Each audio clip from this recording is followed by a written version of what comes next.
ابن عباس رضی اللہ تعالی عنہ نے کہا کہ عبد القیس کا وفد رسول اللہ صلی اللہ علیہ وسلم کی خدمت میں آیا اور کہا کہ ہم اس ربیعہ قبیلے سے ہیں اور ہم آپ کی خدمت میں صرف حرمت والے مہینوں ہی میں حاضر ہو سکتے ہیں، اس لیے آپ کسی ایسی بات کا ہمیں حکم دیجئے جسے ہم آپ سے سیکھ لیں اور اپنے پیچھے رہنے والے دوسرے لوگوں کو بھی اس کی دعوت دے سکیں۔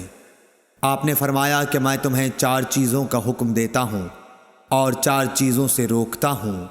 پہلے خدا پر ایمان لانے کا، پھر آپ نے اس کی تفصیل بیان فرمائی کہ اس بات کی شہادت دینا کہ اللہ کے سوا کوئی معبود نہیں اور یہ کہ میں اللہ کا رسول ہوں، اور دوسرے نماز قائم کرنے کا، تیسرے زکوٰۃ دینے کا، اور چوتھے جو مال تمہیں غنیمت میں ملے اس میں 5واں حصہ ادا کرنے کا، اور تمہیں میں تومڑی، حنتم، قصار اور نقیر کے استعمال سے روکتا ہوں۔ صحیح بخاری حدیث نمبر 523۔ قیس بن ابی حازم نے جریر بن عبداللہ رضی اللہ تعالیٰ عنہ کی روایت سے بیان کیا کہ جریر بن عبداللہ بجلی رضی اللہ تعالیٰ عنہ نے فرمایا کہ میں نے رسول اللہ صلی اللہ علیہ وسلم کے دست مبارک پر نماز قائم کرنے، زکوٰۃ دینے اور ہر مسلمان کے ساتھ خیر خواہی کرنے پر بیعت کی۔ صحیح بخاری حدیث نمبر 524۔ شفیق بن مسلمہ نے کہا کہ میں نے حذیفہ بن یمان رضی اللہ تعالیٰ عنہ سے سنا۔ حذیفہ رضی اللہ تعالیٰ عنہ نے فرمایا کہ ہم حضرت عمر رضی اللہ تعالیٰ عنہ کی خدمت میں بیٹھے ہوئے تھے کہ آپ نے پوچھا کہ فتنے سے متعلق رسول اللہ صلی اللہ علیہ وسلم کی کوئی حدیث تم میں سے کسی کو یاد ہے؟ میں بولا میں نے اسے اسی طرح یاد رکھا ہے جیسے حضور صلی اللہ علیہ وسلم نے اس حدیث کو بیان فرمایا تھا۔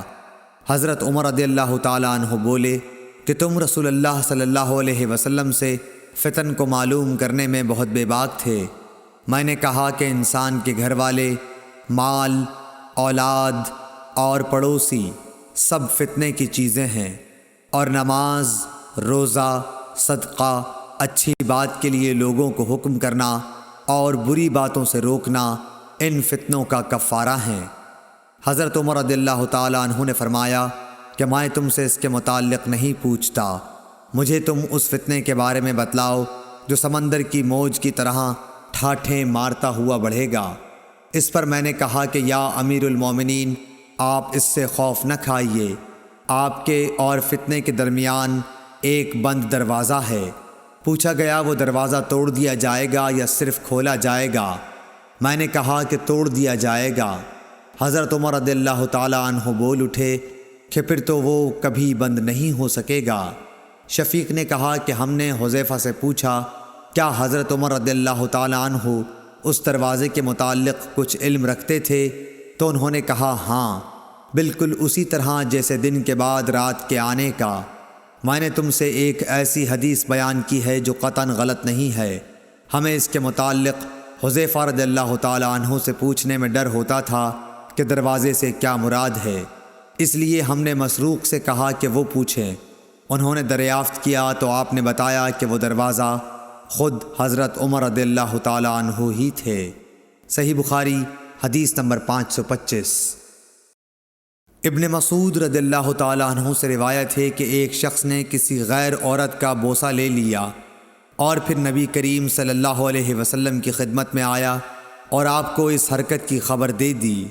اس پر اللہ تعالیٰ نے یہ آیت نازل فرمائی کہ نماز دن کے دونوں حصوں میں قائم کرو اور کچھ رات گئے بھی، اور بلا شبہ نیکیاں برائیوں کو مٹا دیتی ہیں۔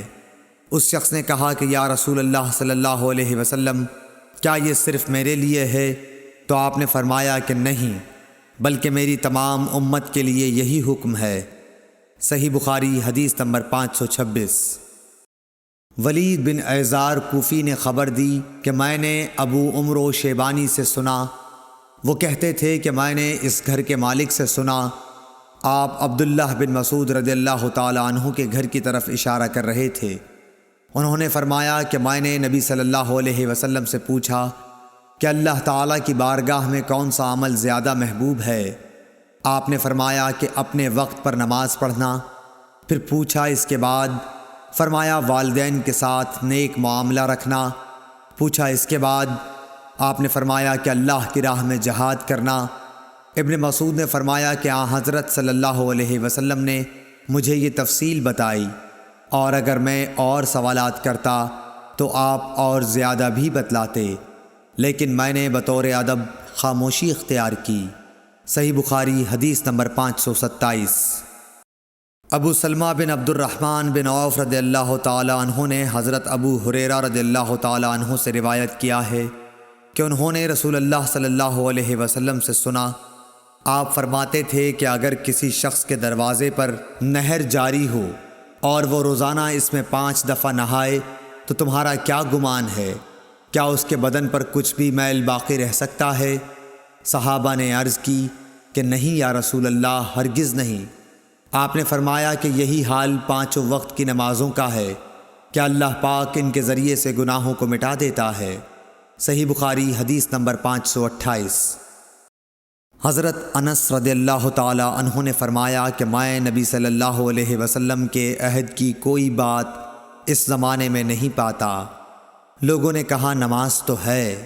فرمایا اس کے اندر بھی تم نے ضائع کر رکھا ہے جو ضائع کر رکھا ہے۔ صحیح بخاری حدیث نمبر 529۔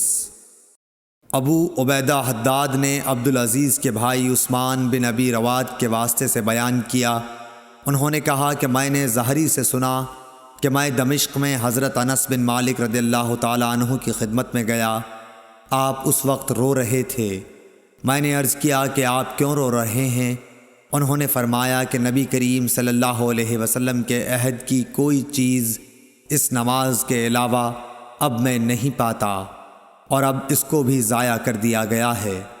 اور بکر بن خلف نے کہا کہ ہم سے محمد بن بکر برسانی نے بیان کیا کہ ہم سے عثمان بن ابی رواد نے یہی حدیث بیان کی۔ صحیح بخاری حدیث نمبر 530۔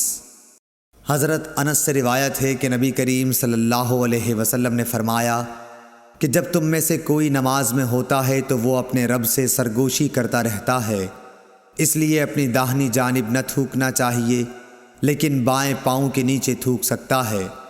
اور سعید نے قتادہ سے روایت کر کے بیان کیا کہ آگے یا سامنے نہ تھوکے، البتہ بائیں طرف پاؤں کے نیچے تھوک سکتا ہے۔ اور شعبہ نے کہا کہ اپنے سامنے اور دائیں جانب نہ تھوکے، بلکہ بائیں طرف یا پاؤں کے نیچے تھوک سکتا ہے۔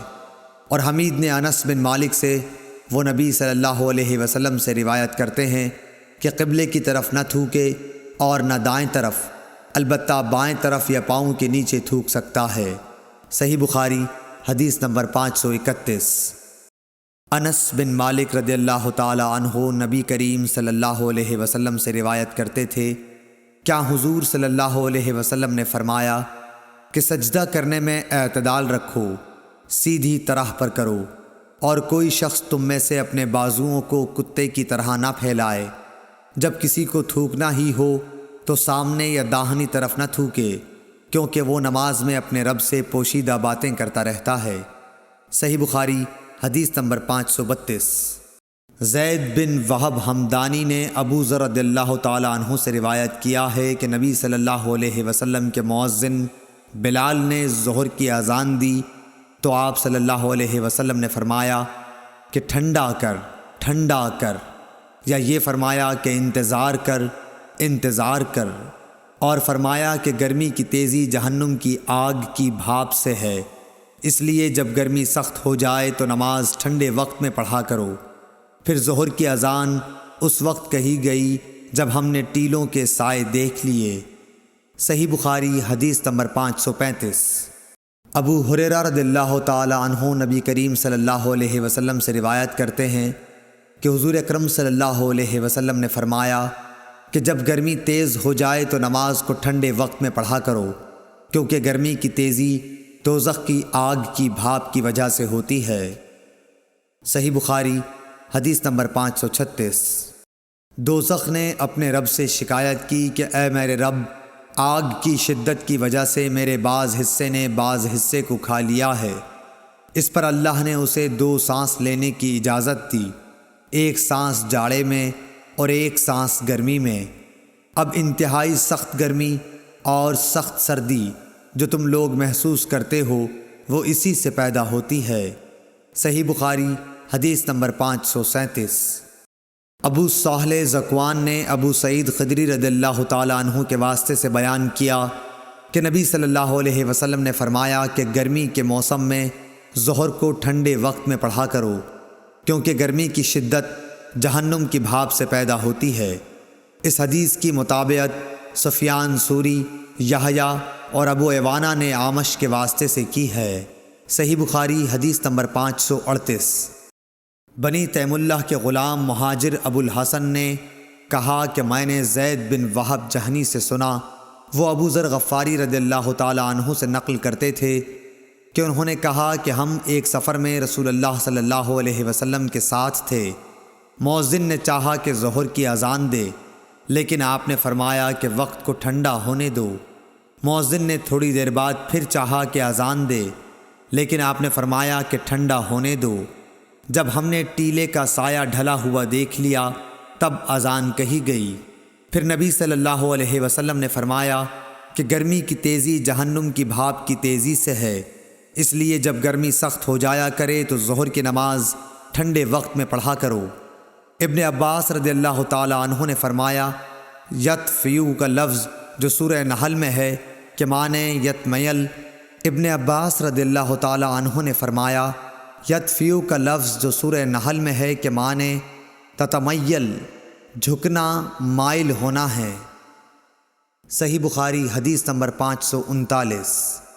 انس بن مالک رضی اللہ تعالیٰ عنہ نے خبر دی کہ جب سورج ڈھلا تو نبی صلی اللہ علیہ وسلم حجرے سے باہر تشریف لائے اور ظہر کی نماز پڑھائی، پھر منبر پر تشریف لائے اور قیامت کا ذکر فرمایا، اور آپ نے فرمایا کہ قیامت میں بڑے عظیم امور پیش آئیں گے۔